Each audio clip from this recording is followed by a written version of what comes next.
علامه شهاب الدین الوسی رحمه الله وی اجماع د امت په دې باندې راغلی ده چې څلورو نه اصیلې ښځې کوي څلورو نه زیاتې جایز نه دي که منځانې کوي بیا طالبانو زیات هم جایز دي خو څلورو اصیلو ښځو چې کوي چې حرې وي غلامان یې منځې نه وي کنیزې نه وي نو څلورو نه زیاتې جایز نه دي په دې اجماع نقل کړې ده دا یوه خبر شوله طالبانو ورونو او بله خبر دا ده چې حکم د نکاح د موږ د احنافو مذهب چې ده فنکحو نو طالبانو ورونو که چېرته یو سړی په دې ډارېده چې دی زناو په حرامو کې واقع کېده نو بیا د دپاره واده کول واجب و فرض ده که نه چې په حرامو کې واقع کېده ګناه کې واقع کېده د باندې ده ته بیا واده کول فرض ده او که عادي حالت کې و سړی بیا علماوي واده سنت مؤکده ده کنی ټول علما څو اقسام پکې جوړي مکروه حرام واجب سنت که په دې پوهېدلې چې ظلم رانه کیږي ظالم سړی چې واده وکړي ظلم درنه کېده بیا طالبانو حرام مرتبې ته رسیږي او بل دا د طالبانو روح المانی بله دا مسئله لیکلې چې کومه نجلۍ ته کوي نو هغې مخطوبې ته به ګوري او په دې کې د علماو تحقیق دا ده چې ته د نجلۍ ته ګوري مخکې له نکاح نه چې کړې دی نه د ورته ګورې به که د هغې رضا وه ورته ګورې به که بدون د رضا نه به ورته ګورې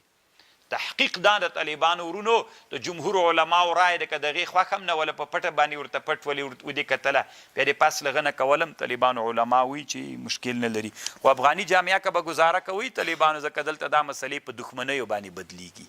خو ښه خبر خو دا ده د شرع په لحاظ باندې خو دا مسئله ده چې واده دې کوو نو باید هلک و نجلۍ خپل منځ کې یو ورې سره وویني یا پس له غنه نکاح وکړي ځکه دا سبب د دوام ګرځېږي ذلک ادنا الله تعولو دا ادنا د نږدې د له دې نه چې تاسې بیا میل وکئ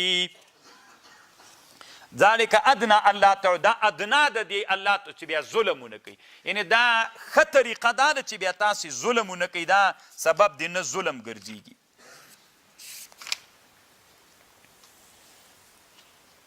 دا یوه ښځه کول طالبانو ګوره دوه درې څلور الله تعدلو که معدل نسو کولی یوه ښځه وکوي ذلک دا یوه ښځه د دې دپاره الله تعالی چې بیا ظلم ونه کوي نو طالبانو ورونو دلته یو څو خبرې دي یوه خبر دا ده چې دلته په احکام القرآن کې داسې لیکي طالبانو دنیا کې 14 احکام القرآن دي 14 احکام القرآن دنیا کې علماو جوړ کړي دي متقدمین علماو لکه مثلا د امام سیوطي ده اکلیل نومیږي د ابوبکر جساس ده دا ډېر ښه کتاب د طالبانو دنیا کې ډېر شهرت لري 15 جلده د ما سره شته د ابن عربي د طالبانو دم د ما سره شته د امام څه نومیږي د امام طحاوي ده دم د ما سره شته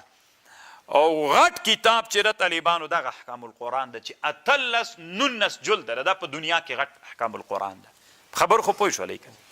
اوس طالبانو ورونو یوه خبره دی احکام القرآن دا اصل کې د اشرف علي تانوي صاحب د اشراف لاندې جوړ سوی مفتی شفیع صاحب علامه ظفر احمد عثماني صاحب او یو بل عالم هم ورسره ده هغه دا په شریکه جوړ کړی اوس طالبانو ورونو دلته مسله داسې ده یو واده کول که چېرته یو واده دې لره دویم واده څنګه ده د یو واده حکم خو تیر سو 3 حالت 4 حالت یا حرام یا مکروه یا واجب فرض یا عادي حالت کې واده سنت مؤکد ټول انبیا ودونه کړي یوه خبردار د طالبانو ورونو چې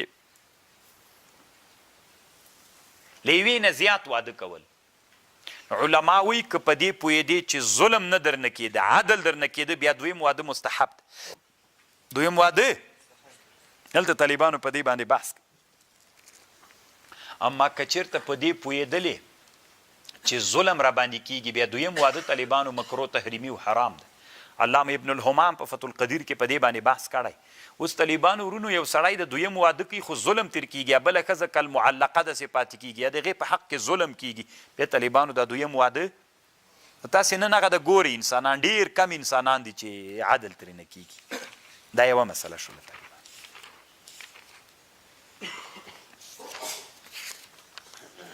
وَأْتُوا النِّسَاءَ صُدَقَاتِهِنَّ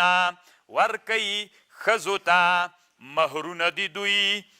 نحلتن دا پارس ده له طرفه د الله. فإن طبنا که چیرته راضي سولې دوی تاسې لره عن شیء منه له یو شي د دې مهر نه فکلوه ویې خورئ هنیئا خوندور مریئا بې ضرره. یعنې که تاسې ښځې سره نکاح وکړله د تا ښځې تا ته د زړه د اخلاصه مهر در هبه که بیا یې وخوره خوندور او بې ضرره یې وخوره تاوان نه درته کوي. اوس طالبانو ورونو دلته یوه خبر د سره واورئ. ښځه ده ښځه میړه ته هغه مهر خو پې فرض واجب ده چې ورکوي به خو ښځې مهر چاته هبه که. صحیح ده طالبانو ورونو. خو دلته یوه خبر دا ده چې د واده په شپه یې که دا مهر هبه که څنګه ده د واده په شپه باندې. دلته دوه خبرې دي. یو دیانت ته یو قضا ده طالبان. قضاءً صحیح ده که د واده په شپه یې هبه که خو دیانتاً داسې ده طالبانو ورونو. علما وایي که اکثره وخت کې د واده په شپه باندې د حیا د وجې نه هغه کوي بخشش کوي نو چې د حیا د وجې نه سو نو هغه ډېر قابل د اعتبار نه وي. هغه هبه د زړه نه نه وي طالبانو. نو چې د زړه نه نه سوله څو ورځې چې ووتلې بیا یې که غوښتله چې ما تا ته د واده په شپه باندې هبه کړی بېرته یې غواړم او دیانتاً حق لري طالبانو. اما قضاءً بیا حق نه لري ځکه دا اکثره د زړه د تل نه نه یو. او یوه بله خبرې لیکلې وي خلکو کې مشهوره دا ده چې ښځه باید د واده په شپه باندې یا د غیر د واده په شپه باندې دا خپل مهر ټول چاته وبخي. خلکو کې وایي داسې مشهوره ده چې باید دا مهر ټول چاته وبخل سي. ښځه میړه ته مهر وبخي تروای نه خوري دا مستحب ده. دوی وي دا مطلق غلط خبر ده. هېڅکله طالبانو مستحب نه ده چې ټول مهر بر صرف دومره اندازه قدر ته سته ده چې ښځه که مهر ډېر لږ تخفیف دې وکړي نور دې ترنه واخلي. اما دا مستحب نه ده چې وروی بکي. موږ تاسې ټولنه کې طالبانو د مهر مسله هم داسې هماغه د ولور مسلې دي چې پلار واخیستلې نور نجلۍ ته څوک مهر نه ورکوي. او یوه خبر طالبانو ورونو دلته یو ډېره ښه خوندوره خبر دا کړې ده د دې مسلې متعلق باندې. که چا یو چا ته شی هبه که یا یې تبرع که خو چې دا شی من طیب نفس نه وي طالبانو ورونو چې من طیب نفس نه وي نو دا تبرع بیخي صحیح کیږي نه. ځکه رسول صلی الله علیه وسلم وی الا لا یحل مال امرئ مسلم الا بطیب نفس من. نو لکه ګوره طالبانو ما سره دا تصفیه دلته ایښي دی. یو طالب راغی ما ته ویلې وي دا ما ته راکړه. صحیح ده طالبانو ما دا تصفیه ورکړلې خو دا من طیب نفس نه دي طالبانو. لکه ما د زړه نه طالبانو دا تصفیه نه دي ورکړي نو چې دا من طیب نفس نه سولې طالبانو دا دته شرعاً جایز نه دي. اگر چې هبه مې کړله دا دته جایز نه دي. ډېر کرته طالبانو انسانان داسې عادت لري په مجلس کې چا نه یو شی وغواړي هغه یې د مجلس د شرم د وجې نه ورکړي. دا من طیب نفس نه سو. چې من طیب نفس نه سو دا طالبانو شرعاً جواز نه لري. الله دې وکړي د ما په خبر تاسې پوه شوي پوه شولې که دا بله مسله. دا نه تنا په مهر کې په ټول همدغسې شیانو کې یو چا نه کتاب وغواړي یو چا نه بل یو بل هر چی چې چا نه وغواړي او هغه من طیب نفس نه وي نو دا طالبانو جایز نه ده. ډېرو انسانانو کې خولۍ دې ما ته راکړه اوس ما څادر اغوستلی ته ما ته دا څادر ما ته راکړه دا خو من طیب نفس نه سو طالبانو نو دا شرعاً جایز نه دی. یا د ساعت ما ته راکړه یا خولۍ ما ته راکړه یو بل شی دا طالبانو من طیب نفس نه وي نو دا شرعاً جواز نه لري. نو دې ټکي ته مونږ فکر وسې